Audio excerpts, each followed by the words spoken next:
काय झालंय की आपल्या राज्यामध्ये आणि खास करून मुंबईमध्ये एकतर्फी प्रेमाचं खूप आत्ता वातावरण चाललेलं आहे. माझं एकतर्फी प्रेम हे आमचे म्युन्सिपल कमिशनर प्रशासक चहल साहेबांवर आहे आणि त्यांचं प्रेम आणि मुख्यमंत्री जे घटनाबाह्य आहेत त्यांचं प्रेम हे कॉन्ट्रॅक्टर आणि बिल्डरवर आहे. आपण पाहत असाल रेसकोर्सचा विषय असेल किंवा मग रस्त्यांचा विषय असेल, बिल्डर आणि कॉन्ट्रॅक्टर हे एवढेच त्यांची यंत्रणा चालते आणि एवढ्यासाठीच लोक कामं करत असतात.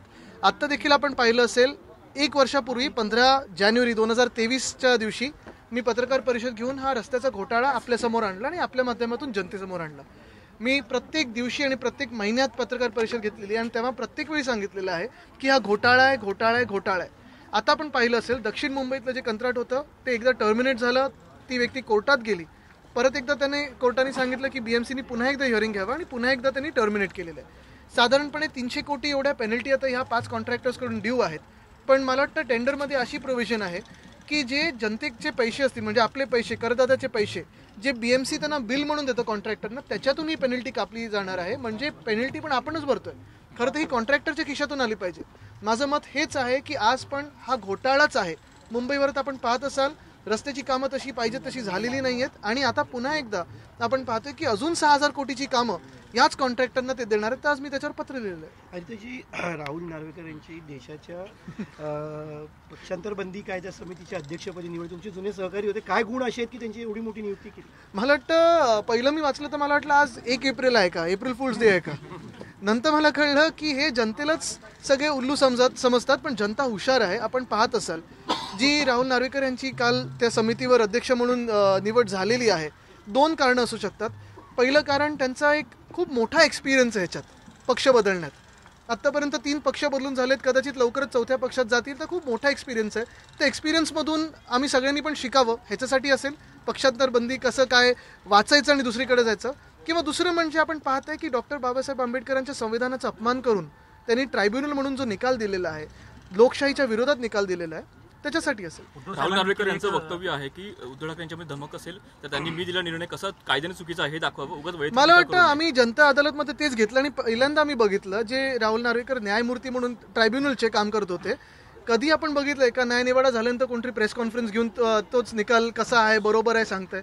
पूर्ण जनतेने बघितलं, जनता काय जगाने बघितलेलं आहे की आपल्या देशात जी आपण जगातली सर्वोत्तम आणि सर्वोच्च लोकशाही समजतो, सर्वात मोठी लोकशाही समजतो, महाराष्ट्रात लोकशाही संपवलेली आहे आणि ती ह्या एका व्यक्तीने आत्ता अधिकृतरित्या संपवलेली आहे. मुंबईत इंडिया आघाडीची बैठक झाली, संयोजक म्हणून ज्यांचं नाव पुढे नितीश कुमार भाजपसोबत गेले, महाराष्ट्रामध्ये इंटॅक्ट आहे का? आणि काय एक गोष्ट स्पष्ट झाली याच्यातून की भाजप स्वतः निवडणुका एकट्याच्या बळावर जिंकू शकत नाही. आपण पाहिलं असेल, जिंकायला आत्ता जे काही ते सांगतात आकडे की आम्ही एवढे पार करू तेवढे पार करू, असं जर खरं असतं तर त्यांना ईडी, IT, CBI हे घटक दल म्हणून लागले नसते. काल परवाकडे JDU घेतलेले ते लागले नसते. ज्यांनी भाजपवर विचित्र आरोप केलेत त्यांना सोबत घेतलेलं आहे. तसंच आपण पाहिलं असेल, महाराष्ट्रात त्यांनी 2 पक्ष आणि 1 परिवार फोडायची त्यांना गरज पडली नसती. हे जरी झालं तरी आपण पाहताय महाराष्ट्रात आज देखील महाविकास आघाडी ही प्रत्येकाच्या मनात बसलेली आहे, हृदयात बसलेली आहे आणि आमच्या सोबत राहील जनता. वायकरांना आजही बोलवलं होतं, 3रा दिवस होता, कसून चौकशी केली जाते, काय सांगाल? हेच मी सांगतो ना, पुन्हा मी तेच सांगेन की भाजप स्वतः जिंकू शकत नाही, कामाच्या बळावर जिंकू शकत नाही, अच्छे दिनाच्या परत एकदा भूलथापांवर जिंकू शकत नाही.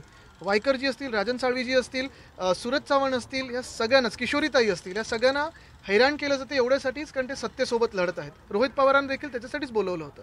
जे कोणी सत्तामेव जयतेच्या विरुद्ध लढतात, सत्यमेव जयतेसाठी लढतात, ते त्यांना हैराण करतात. एक प्रश्न असा की महाराष्ट्र सदनामध्ये दिल्लीला आज रणजित सावरकर यांच्या पुस्तकाचा प्रकाश, त्यात त्यांनी खुलासा केला की सावरकरांनी, गोडसेंनी गांधीजींना गोळी मारली नाही, तर ती गोळी कुठनं तरी लोकांमधून आली आणि त्याच्यावर खूप चर्चा आता सुरू झालेली आहे. नाही, मला वाटतं आता ह्या बातम्यांवर कसं आपण आता ते एवढ्या वर्षापूर्वी झालं त्याच्यावर बोलून आता मी तरी काही म्हणजे आता मी आपल्याकडून मी ऐकतोय, पण मला वाटतं नाही आपल्याकडून हे ऐकतोय, पण मला वाटतं आता एक खूप महत्वाचं आहे की आपण भविष्याकडे पण बघणं गरजेचं आहे. त्याच्याबरोबर मराठा आरक्षण आणि त्याच्याबरोबर ओबीसी समाजाकडून खूप विरोध होताना दिसतोय.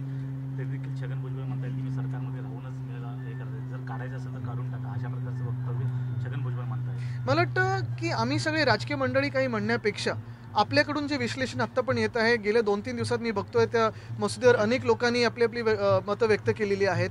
मराठा समाजातून काही ॲडव्होकेट्स वगैरेनी ते मतं व्यक्त केलेली आहेत. अजून थोडं विश्लेषण लोकांसमोर येऊ द्या, मग त्याच्यावर राजकीय चर्चा होऊ शकते. अरे तुम्हाला सॉरी बघितलंच नव्हतं लाईटमुळे. अचानक त्यांनी पत्रकार परिषद तडकाफडकी कॅन्सल करून टाकली. काल त्यांनी म्हटलं की कशा प्रकारे अपमान झाला, अशी भाषा करत मराठा होते. समाजाचा अपमान झालेला आहे आणि cancel अचानक केली. कुठेतरी वरून मी आत्ताच सांगितलं की मी सगळी विश्लेषण होते मग आपण बोलू त्याच्यावर. एक प्रश्न होतो की मुख्यमंत्र्यांनाच पुढे केलं जात होतं, देवेंद्रजी असेल किंवा अजित पवार दिसत नव्हते. मराठ्यांच्या आरक्षणाची मागणी झाली, पण मुख्यमंत्र्यांचा काय फायदा झाला, गेन झाला काय? हे आपल्या विश्लेषणातूनच कळेल. कारण मी परत सांगेन की जोपर्यंत ह्याचं सगळे प्रत्येक शब्द लोक वाचत नाहीत तोपर्यंत मी त्याच्यावर काही बोलणार नाही. तर मुख्यमंत्र्यांना पुढे ढकललं जात होतं. नाही, ह्याच्यातून पण जे काही पुढे येईल ते येईल ना. एबीपी माझा, उघडा डोळे बघा नीट.